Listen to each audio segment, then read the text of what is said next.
राना ताहिर साहब चौधरी साहबान से बिलाखिर इमरान खान साहब चले गए वज़ीर-ए-आज़म पाकिस्तान, और उनका वो गिला भी दूर हो गया जो प्राइवेटली करते थे कि चौधरी साहब बीमार हुए और इमरान खान साहब आए ही नहीं और उन्होंने पूछा ही नहीं, बिल्कुल हमें खानों पर भी नहीं आए थे फिर इसीलिए।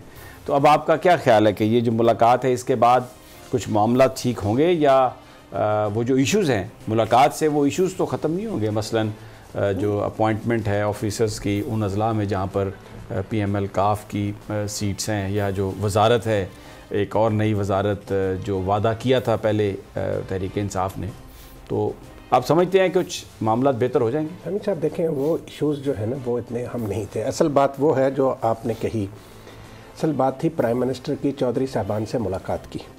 आज की मुलाकात जो है इसमें एक तो मुलाकात हुई वफूद की सतह पर, जिसमें चीफ मिनिस्टर पंजाब भी और शहबाज गिल साहब भी प्राइम मिनिस्टर के साथ थे और चौधरी साहबान के साथ भी एक मुलाकात जो तकरीबन 20-25 मिनट की थी, वो प्राइम मिनिस्टर की चौधरी शुजात और परवेज़ इलाही साहब के साथ हुई था। असल तो फिर ये आप खबर दे रहे हैं, असल मुलाकात तो वो थी। उस मुलाकात में देखें चौधरी साहबान के साथ को पता मेरा बड़ा पुराना ताल्लुक है कई दहाइयों से। चौधरी साहबान बड़े वज़ादार लोग हैं। उनका गिला जो था और वो काफ़ी हद तक जायज़ गिला था कि 2.5 साल हुकूमत बने हो गए हैं और इतने चौधरी शुजात साहब इससे पहले भी बीमार हुए थे। प्राइम मिनिस्टर इमरान खान को हमने अपने इस प्रोग्राम में भी बात की थी कि प्राइम मिनिस्टर साहब को जाना चाहिए, उनके पास उनके इत्तेहादी हैं। और आज प्राइम मिनिस्टर साहब जब गए हैं तो चौधरी शुजात हुसैन साहब ने उनसे कहा कि जब आप आ गए हैं तो अब हम आपसे क्या गिला करें। बिल्कुल, ये वज़ादारी है बिलाशुबा, इसमें कोई शक नहीं। तो ये बात जो है चौधरी साहबान जो है वो इस बात के ख्वाहिशमंद हैं कि उनको उनकी हैसियत का जो है ना एहतराम किया जाए और एक इत्तेहादी के तौर पर जिस एहतराम का तकाजा वो करते हैं। और एहतराम से मुराद उनकी ये है कि जो आप मेजर डिसीजन लेते हैं उसमें पॉलिसी डिसीजन जो है उसमें आप अपने इत्तेहादियों को शरीक कर लें। इत्तेहादियों ने कोई आपकी मुखालफत तो नहीं करनी, वो तो एक मशवरा ही दे सकते हैं ना। फाइनल डिसीजन तो फिर भी खान साहब का ही है बतौर प्राइम मिनिस्टर एंड बतौर head of the larger party. तो ये तो अहमद मंसूर एक मेरा ख्याल है बहुत ही जायज़ एक डिमांड थी चौधरी साहबान की।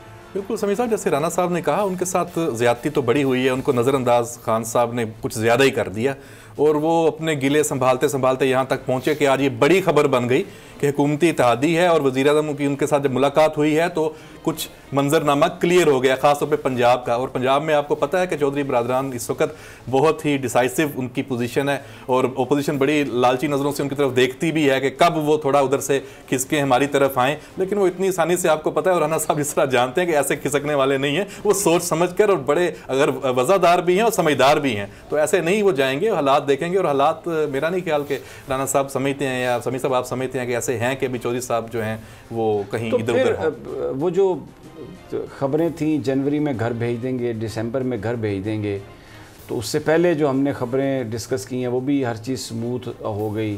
तो राना साहब इधर चौधरी साहबान के साथ भी इमरान खान साहब के मामला ठीक हो गए, तो फिर जनवरी में गवर्नमेंट किस तरह जाएगी?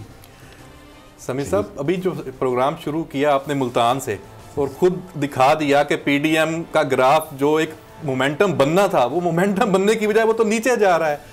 तो मेरा ख्याल है कि ये जनवरी में जो ये जनवरी भी ऐसे ही आएगा और ऐसे ही जाएगा। और अगर पीपल्स पार्टी का यौम तासीस है, मेज़बान पीपल्स पार्टी है, अल्लाह करे कि बिलावल भुट्टो सेहतयाब हो, जमील सोमरो साहब को कोरोना टेस्ट पॉजिटिव आ गया और बिलावल साहब के टेस्ट के नताइज का इंतज़ार है, खुदा न खास्ता अगर वो टेस्ट पॉजिटिव आ गया तो फिर तो बिलावल भुट्टो भी वहाँ पर नहीं जा सकेंगे उस जलसे में। तो वो तो फिर टेम्पो तो राना साहब क्या बनने से पहले ही टेम्पो तो हवा हो जाएगा। देखिए समीर साहब, ये PDM मरियम साहबा इसलिए नहीं जा सकेंगी कि उनकी वो दादी और वो सारा उनका इंतकाल और फिर तदफीन। देखें, ये तो नून लीगी आज कहते रहे कि जी मरियम साहबा जाएंगी। मसला ये है समीर साहब कि ये PDM का जो है ना, ये चूं का मुरब्बा भानुमती का कुनबा है एक, ये जिस दिन से बना है उस दिन से ही इसमें किसी किस्म का इत्तेहाद व इत्तफाक नहीं। और जो मौलाना फजल रहमान ने जरदारी साहब से मुलाकात की है उसमें भी उन्होंने कहा कि हजूर इत्माद का बड़ा फुकदान है इत्तेहादी जमातों में।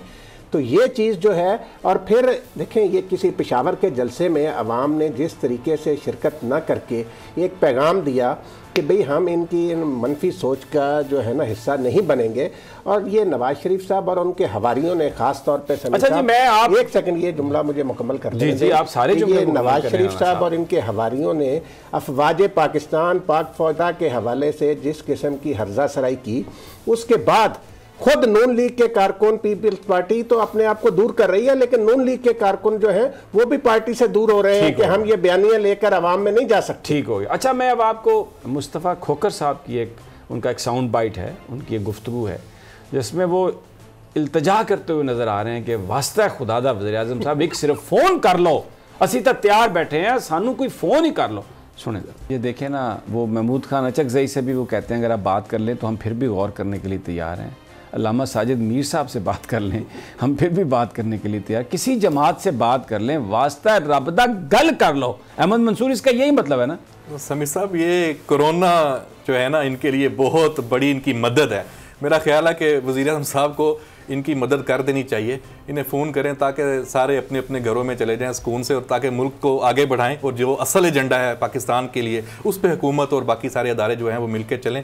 ये अपोजिशन का जो कहानी है वाकई समीर साहब बिल्कुल ख़त्म है, और इनको अब चाहिए यही कि अभी कोई नया मोमेंटम, नया एजेंडा, नई चीज़ें लेके आएँ, पीछे आएँ। पिछला तो उनकी जो चीज़ें फेल हो गई हैं, जैसे राना साहब ने भी कहा कि आपस में कोई इत्तेफाक ही नहीं है, किसी एक बात पे कोई इत्तेफाक नहीं है, इनका किसी एजेंडे पे इत्तेफाक नहीं है, हर किसी की अपनी अपनी गेम है। अब ये कोरोना है और ये वाकई एक सीरियस थ्रेट है, तो इसमें खुदा के वास्ते ये सारे घरों में बैठें और इस मुल्क को भी बचाएं, अवाम को भी बचाएं, और अपने आप को भी एक सेफ पैसेज जो है वो ले लें इसी आड़ में। तो मेरा ख्याल है कि इससे ज़्यादा कोई और बात नहीं हो सकती। मंसूर साहब देखें, ये तो इनकी पहले दिन से, जिस दिन से इमरान खान वज़ीर आज़म बने हैं, इनकी पहले दिन से ये ख्वाहिश है, शहबाज शरीफ की भी, इनकी भी, कि किसी तरीके से इमरान खान इनसे हाथ मिला लें। लेकिन वो कहते हैं मैंने करप्ट लोगों से हाथ नहीं मिलाना। अब वो अदालती भगौड़ा है नवाज शरीफ, ये कहते हैं उसको फ़ोन करें वज़ीर आज़म इमरान खान, हाथ ना मिलाएं, एक फ़ोन कर दें ना।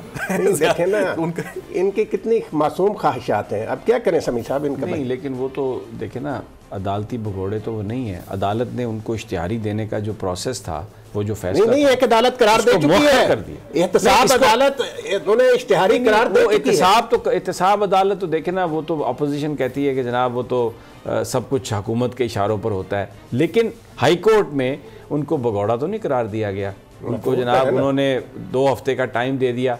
वैसे ये मुझे समझ में नहीं आती राना साहब, एक बात में सवाल है मेरा, ये इस तरह की जो रियायत हैं सारी, ये चंद लोगों को मिलती हैं पाकिस्तान में, बड़े लोगों को मिलती हैं, गरीब आदमी कुछ भी हो जाए उसको तो कि ये ना कहें कि जी वालदा फौत हो गई थी इसलिए नहीं आ सके, नहीं तो वो फिर इसका मतलब है कि इनका कहना मैटर करता है ना।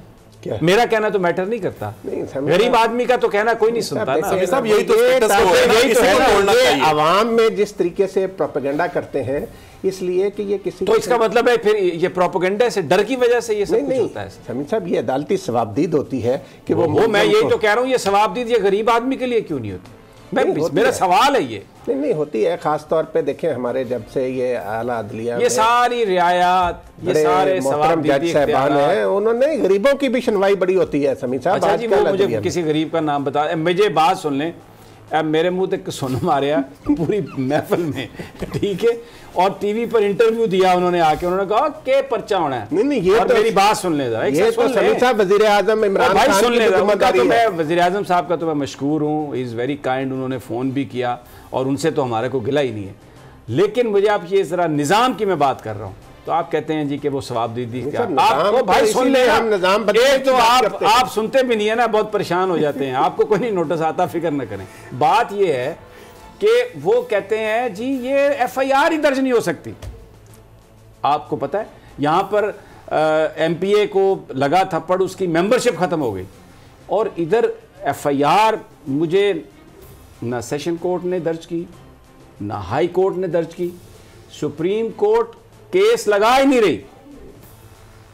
अहमद मंसूर साहब और जनाब राना ताहिर साहब, मुझे पता है कि ये सेंसिटिव मामला, आप नहीं बोलेंगे, मामला ये भी है कि जिस तरीके से तो ये बड़े मामला है, इसका देखें, इसका नोटिस लिया जाना चाहिए और इसमें कार्रवाई होनी चाहिए। ये जो है ना, इसमें कोई दो राय नहीं है, किसी बंदे को ये हक नहीं दिया जा सकता। इसका मतलब ये है किसी को थप्पड़ मारे और उसके खिलाफ एफआईआर कर देना। देखिए, लाहौर हाई कोर्ट ने ये फैसले में कहा कि जनाब ये थप्पड़ मारना कोई ऐसा जुर्म नहीं है कि जिस पर एफआईआर दर्ज हो।